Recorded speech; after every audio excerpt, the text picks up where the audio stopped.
Hey, my name's Jack and welcome to another Ascendancy review for the Legacy of Phrecia event. Managed to catch this one really early. We got the Behemoth for the Marauder, the Ancestral Commander for the Marauder, the Bog Shaman for the Witch, and everyone has been looking forward for this, the Scavenger for the Scion. Let's start with the Behemoth for the Marauder.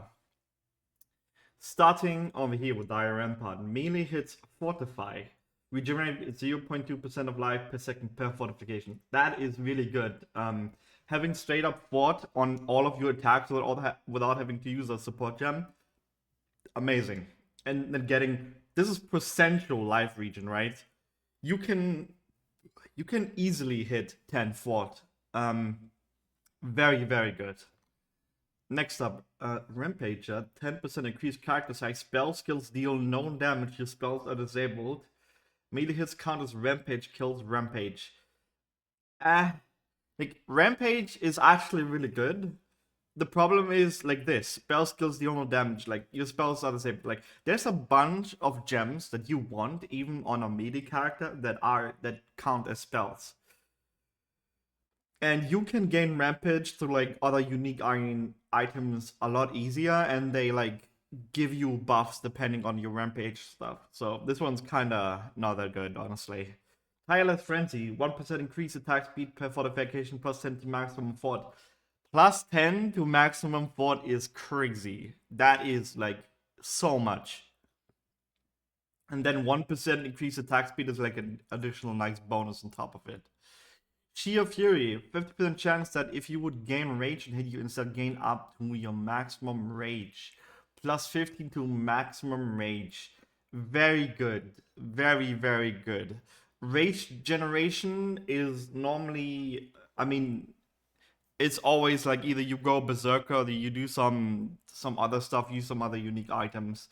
Having it like straight up on hit is really nice, and gaining like your maximum means that this is very nice for builds which consume rage, like Rage Vortex, for example, or the Rage Support Gem, which is one of the strongest like buffs in the game. The problem is that maintaining it was always a problem because it drains your rage at such an accelerated rate that you can't gain enough rage to hold the buff for a while. So this one actually you might be actually to have permanent rage up, like permanent rage support gem. Very good. Fueled by hate, 50% increased rage cost of skills. While attack skills you use yourself cost rage instead of requiring souls. You cannot gain range during soul gain prevention. Okay, so it replaces Val souls with rage, which is actually good because you only get souls by killing enemies, and you can get rage on hit, which means that you have a higher uptime on all of your VAR skills. Very good. And you cannot gain rage during soul gain prevention. They kind of had to put that in, right? Otherwise, you would be using permanent VAR attack skills, which obviously would be way too much fun. So they had to nerf that. Incorruptible armor also applies to chaos damage taken from hits. That is one of the best defensive notes I have ever seen. That is literally insane. Holy fuck. Like that makes armor just literally the best. That's actually crazy.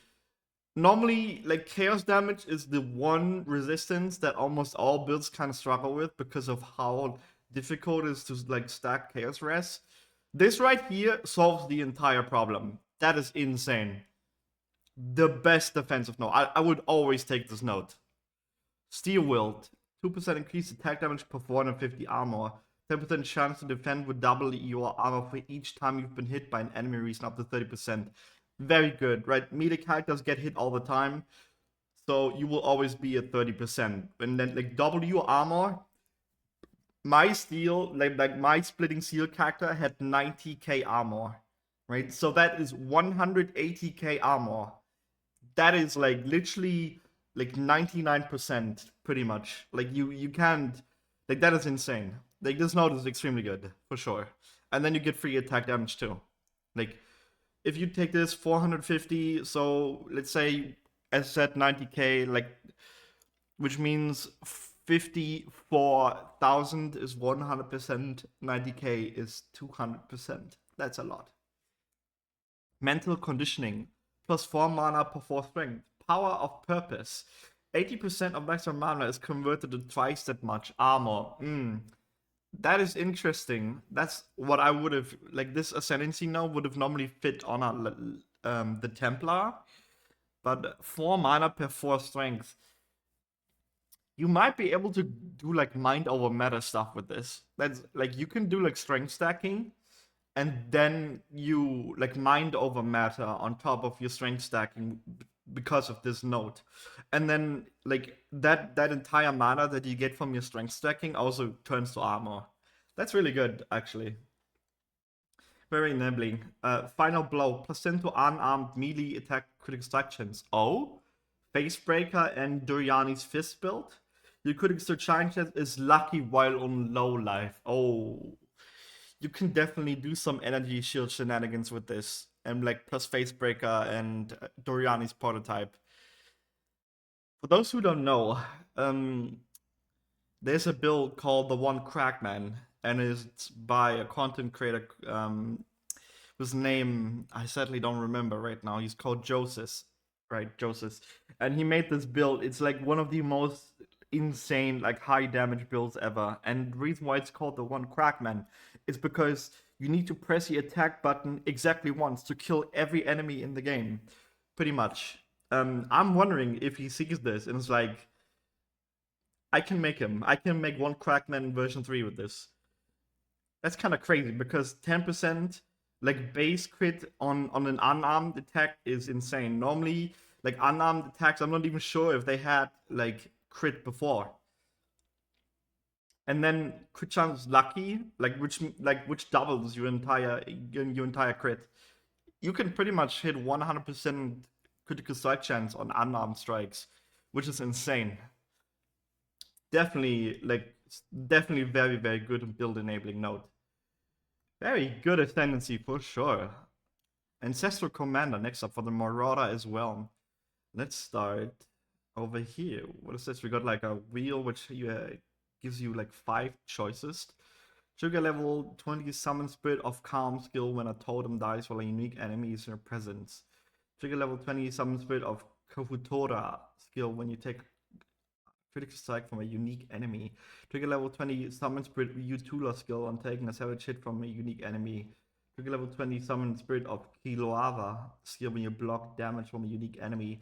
Trigger level 20 summon Rakiata skill on critical strike against marked unique enemies. I hope I pronounced that correctly for all the Marauder people out there. This is based on the what was it called? Trial of the Ancestors thing, Ascendant League. I don't exactly know what exactly these spirits are, but these spirits are named after spirits in that league. So I'm guessing you get you get one of the league's characters with like their special modifiers and everything. I kind of have to test that out. Really hard to tell how good this is without knowing exactly what each of these summons does and like what their stats are and everything. Ancestral Defiance. Gain 15% of missing unreserved life before being hit by an enemy. This is OP. This is OP. It's always been like, it's called Ancestral Defiance because there's a unique amulet called Defiance of Destiny, and it pretty much does this. This is insane. It's always been insane. This literally makes you immortal, like kind of, right? Like any hit that doesn't outright kill you, you survive it. This right here is one of the best demon slayers in the game, for sure. Forest of Ancestors, +1 to maximum number of summoned totems. 20% of damage from hits is taken from your nearest totem life before you. Very good for totem builds for sure, like 3+ maximum summon totems. Always good when you have a totem build. And your totems taking damage before you is also like a pretty nice rate. 30% is actually quite a good amount. Good node. Ancestral endurance +3 to maximum endurance charges. 3 is a lot. Kind of wish it would be a little bit more. It would give you like something extra for endurance charges. It's kind of meh, honestly. But endurance charges are good for sure, like defensive wise. Toughen skin, action speed cannot be modified to below a base value. Very good. Bonus. Movement speed cannot be modified to below base value. Armor from equipped body armor is doubled. Wow, like straight up doubled without a downside? That's really good. And then like action speed or movement speed cannot be modified below base value, which means um it pretty much makes you immune to chill and freeze, if I understand it correctly. Because actually maybe freeze counts as a stun, so it doesn't modify action speed. Um but it for sure makes you immune to temporary chains and chill and like all the slow effects in the game, like grasping vines, all that stuff. Like you're just immune to it pretty much. That's pretty good actually. And then the armor is like really good. Call of the Ancestors, 30% reduced Warcry speed, 100% increased Warcry cooldown recovery. I never played one of these Warcry builds, so I can't really tell too much on this, but it looks pretty good because you want your Warcry on cooldown as much as possible, and 120% is like a lot. But then it reduces your Warcry speed, which is bad. So it takes longer for your Warcry to like come out when you press the button, right? Normally you want it to be like instantaneously. You might be able to forego this by using the keystone, which makes your Warcries instant, and then just like the cooldown recovery rate just fixes the rest. Probably, I'd say it's good. Death Rattle. Nearby corpse explode when you Warcry, dealing 12% of their life as physical damage. Your Warcry's open chest. Believe it or not, the second one is actually very good because of blight. Like you can do blight counter with this. There's a build which uses corrupting cry and it pretty much bleeds like the entire area. It's really good, and like the corpse explosion on top of it, like that's even better. Very good note for sure, and like definitely helps the Warcry build. Ancestral Reach, strike skills which target additional enemies can do so from 50% further away. Non-fast strike skills target one additional nearby enemy. um, hmm. So I don't know anybody who uses a strike skill to clear. I don't think that exists, honestly. This it also depends on if flickering strike counts as a strike skill, because then it would actually be very good, right? I don't know. I think there are some strike skill builds, but I don't think they're very good. Ancestral Echo strike skills also target the previous location they were used. Hmm. I'm actually gonna have to look up Flicker Strike if it has the strike tag, the strike gem tag. Attack melee strike. Oh, this does have the strike tag, which means it's a strike skill, which means it works with these two. That's really good then. That's actually very good, which means that Flicker Strike, like you flicker through an enemy pack, and it like you have like free AoE, and it flickers again after you're done flickering, which means it kills anything that's like left over or they had like it was like defensive buffed or something. That's pretty good then. Flicker Strike players rejoice. Born under fire, nearby enemies convert 50% of their physical damage to fire. That is very good when you play Righteous Fire and you have like 90% fire resistance. And you take like 50%, 80% less fire damage, and you just convert everything to fire. Very good. Very good note, for sure. Like converting physical to anything that is not chaos is really good. Because then you don't have to stack armor, which is always the problem. Bog Shaman, Witch. Start over here. Venom Drinker, 100% chance to be poisoned. 5% to all maximum resistance while poisoned. Okay, self-poison. You cannot be poisoned while there are at least 5 poisons on you. Okay, I mean... So, poison does chaos damage, which means that when you have chaos inoculation, you don't take damage from poison. I I'd say this is nice, but you have 100% chance to be poisoned, which means that the enemy has to hit you. And the thing is, which is squishy, you don't want to be hit, right? Kind of like Ranger, like you don't want to be hit ever. It seems, I mean, 5% to all maximum is good, but like I know builds that can reach 90% all res and like max all res and without this node even existing before, right? So I'm not sure if it's really that good. Felfen. Nearby enemies, chaos resistance is 0. Chaos resistance is 0. Okay, I don't know why we need the downside again. Like, this is an ultimate, like, this is an absolute modifier, by the way, right? Which means that you can't increase the chaos resistance above 0. It is 0. That's specifically what it says. Nearby enemies, chaos resistance is 0 is actually. I'm not sure if it's good, honestly, because you want to always go into negatives. And this one is also an absolute. It is 0. You cannot modify it below 0. It is 0. I don't think this ascendancy node is very good. It would be better if it says something like your chaos, like plus 60 chaos resistance, like straight up, or like chaos resistance cannot go into negatives. Like that would be amazing. What nearby enemies chaos resistance always starts at 0, right? That would be really good. But like this, like as a chaos caster, you always want enemies to be in negatives, which is like right. So not sure if that's really that good. Eerie Silence, grants level 20 pacify skill. Enemies pacified by you take 30% increased damage. Pacify curses all targets in area having no effect at first, but cause them to deal no damage once 60% of the curse duration has expired.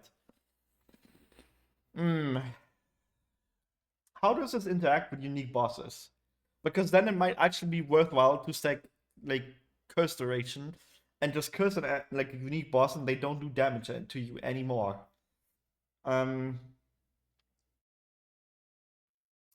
Like, like 60% is like a lot, right? And why 60? Why not 50? Or like even lower? I mean, I don't know. I don't know about this one.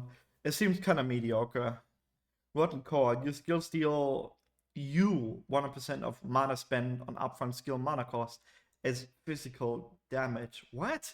Skills gain added chaos damage equal to 40% of mana cost if mana cost is not higher than the maximum you could spend. Upfront costs are all costs that are not paid per second. Okay, this one is confusing. So you cast a skill, it deals with 100% of the mana spent upfront skill mana cost as physical. So you just kill yourself by casting, like using skills, and then they gain added chaos damage equal to 40% of the mana cost. If mana cost is not higher than the maximum you could spend. So you can't do the thing when your mana cost is like, okay, I get it. This node is trash. This node is trash because when you play a build which stacks mana, you want like Archmage, you want a high mana cost, and this ruins it. Vile implications. Nearby enemies have malediction, 30% increased reservation efficiency of curse aura skills. Malediction causes 10% reduced damage dealt and 10% increased damage taken. Increased reservation efficiency of curse aura skill. I mean, this is really good for an aura bot, like a curse bot. And then free malediction is nice as well, right?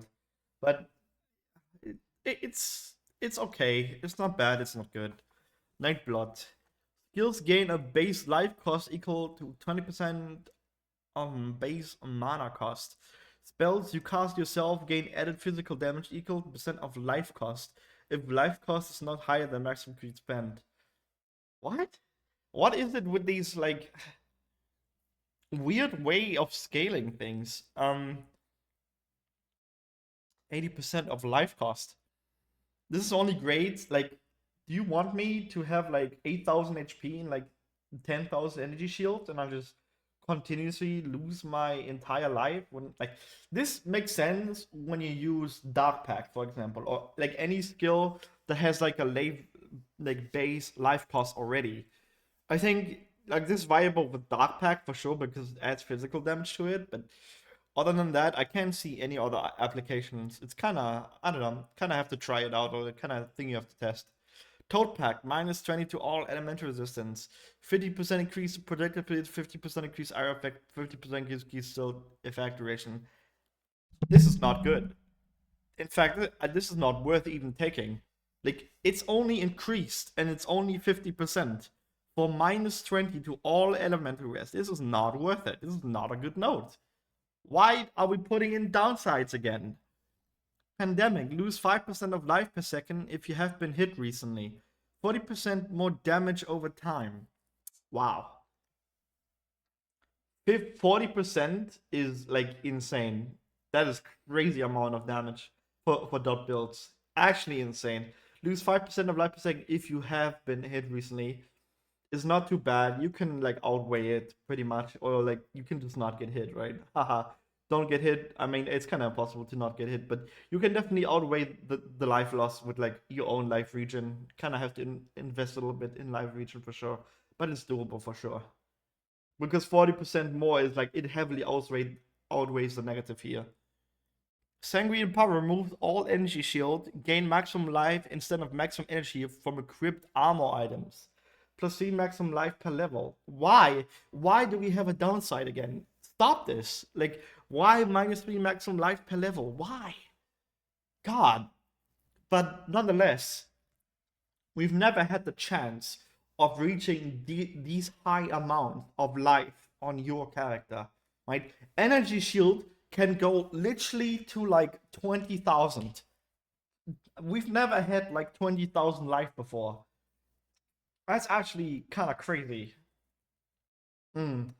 This might be really nice for like some like big life region build, which uses like kind of like blood magic, like the blood mage from Paradoxel 2, but not really.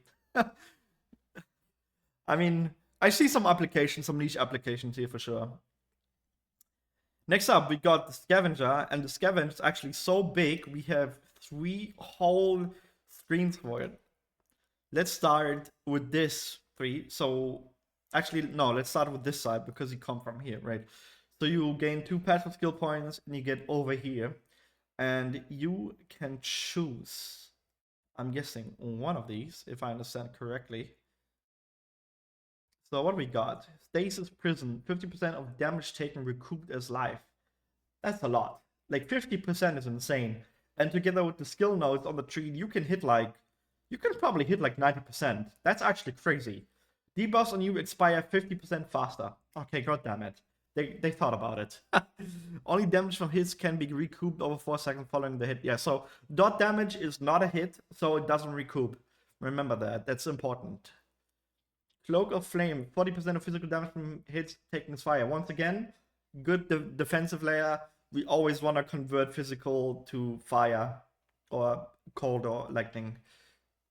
Fox Shade, 20% increased movement speed when on full life. Damage of enemies hitting you is unlucky while you are on full life. 80% increased global evasion rating when on full life. I mean, like this is easily doable by having life and energy shield at the same time, right?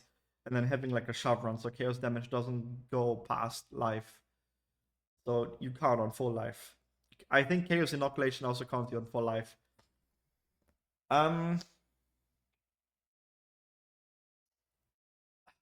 It's not bad, it's not super good. It's okay. One's wrappings. Chaos damage taken does not bypass energy shell. Okay, I just said it. Yeah, that's pretty much what chevrons does. It's always been kind of good. It's not bad at all. It's good. Blunderbore, 40% increased effect of shrine buffs on you. You have lesser brutal shrine, you have lesser massive shrine.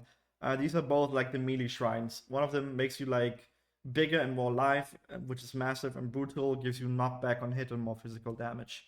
40% increase is actually a good amount of like increase in the buffs, even if they're only lesser shrines, right? And then on this side, what do we got? Tainted Pact. Taking chaos damage over time heals you instead while leeching life. That's interesting. We've never had this before in the game. Um, yeah, so this is something which I normally only see in like Divinity or Baldur's Gate 3, where you heal from, like, let's say you're undead, you would heal from like unholy damage or like poison damage, right? This is kind of that design. Taking chaos damage over time, you can totally self poison yourself or like do chaos damage to yourself in some way. Absolutely. And then leeching life, easy, right? I think this is a very good note, especially considering how easy it is to leech life everywhere. View Evolve modifies the number of projectiles instead applied to the number of targeted projectile splits towards skills via 2 additional projectiles. Right. Pretty much same as the unique item. Very good. Helps a lot with clear. Druidry's Tongue. Cursed enemies cannot inflict elemental ailments on you. That is very good because it also counts brittle, sapped, and scorch together with the normal and elemental ailments. This one is absolutely fucking cracked. You can just slap on any curse aura and it makes you just immune to elemental ailments. That is very good. But then again, it says cannot be inflicted on you, which means you can still cursed enemies can, right? So it can still you can still get these ailments from ground effects, like shock ground, for example, which is very dangerous. But still, like this node alone like saves you a ton of stuff in your build when you don't have to fix elemental ailment immunity. Very good. Leadership's price. You have Scorching Conflux, Brittle Conflux, and Sapping Conflux, while your 2 highest attributes are equal. You cannot ignite, chill, freeze, or shock. Okay, I mean, it's good, right? Scorch, Conflux, Brittle, they're good ailments for sure, but you kind of want these one too. You kind of want ignite, chill, freeze, and shock too. As someone who does ailments mainly, it's kind of okay. It's an easy way to get Scorching, Brittle, and it's also Conflux, which means they have a duration and they they're out for 4 seconds and they're down for 4 seconds, which kind of sucks. Kind of meh. Death Rush, gain adrenaline for 5 seconds on kill. This is normally on the same named unique ring, Death Rush. Very good. Adrenaline is crazy, right? Adrenaline makes you super fast. You gain a bunch of damage. You gain attack and cast speed. You gain PDR. Very good. Zephy's hard. Chaos damage can ignite, chill, and shock. Right. Build enabling for sure. I've known, like, I think this is very doable with the people play the Hex Blast like condition build, where you just Hex Blast and you do all the conditions and they spread to all the enemies. It's pretty good. I've seen people play it before. Let's look at the top three. Nycta's Lantern, 50% increased light radius, Battle Mage. Gain added spell damage equal to damage of your main hand weapon. That's normally on Templar. Hmm. Gain there's for sure applications for this, but like I don't know, light radius. Light radius is kind of completely unimportant, but battle mage is it's good, right? It's a unique thing. Severus Limb, 0.5 spell damage. Leech is live if equipped shield has at least 30% chance to block. +1 to maximum energy shield per 5 armor on equipped shield, +5 armor per 5 evasion, 20 evasion rating per 5 maximum energy shield on equipped shield. Spell damage leech as life is very good. It's a rare modifier. Like spell leech is good, but honestly, this is kind of Like Serval's Limb is also one of the unique items which nobody ever uses, right? And you can see why. This is kind of mediocre at best. Midnight Bargain. Oh, plus 3 to maximum number of summon phantasm spectre, raise specters +1, raise zombies +2, skeletons +2, summon raging spirits +3. Very good note, if you believe it or not. Maximum number, like, is really hard to stack because you normally need to go heavily into level of the spell skill gem, so the maximum increases. This, like, right here, this helps a lot, especially +2, like, skeletons, +2 zombies, +3 raging spirits. Very good. Very good for sure. Can definitely do some stuff here with necromance, like summoner build. Obliteration. Enemies you kill have a 30% chance to explode, dealing a quarter of the maximum life as chaos damage. Right, that's pretty much Profane Bloom. It's the same thing. It's good. It helps a lot with clear. Void Battery. 25% increased spell damage per power charge, +1 to maximum power charge. Power charge stacking. 25% increase is not a lot. And then like +1 maximum power charge is like a notable on the tree. Like this isn't that good. The Fulcrum, 25% of physical damage converted to fire, converted to cold, converted to lightning, and to the ailments you inflict are reflected to you. So people like to play this build with the item called the Fulcrum right here, which pretty much does is, and the way that it does it, like you just have like a high amount of block, and you just stand there, and the enemies hit you, and you just like reflect shit, and just the enemies just explode. It's really funny. And then lastly, we have Sinvictus, the bottom to which we have Sinvictus Medal. 2% increased area effect per 25 rampage kills. You gain a frenzy charge on every 50 rampage kill. Rampage. Okay, so we're reading this, right? And then we go back to the other tree, which had rampage right here. And we compare this node to this node, and we realize the Sinvictus Medal node is like better in every single way. Increased area of effect by 25 rampage kill. 2%. I mean, you can hit like extreme high amounts. You can hit like 1,000 rampage. So this one's like not bad. And then 3 frenzy charges, good as well. And you get the normal rampage stuff as well. This is good. Not amazing, just good.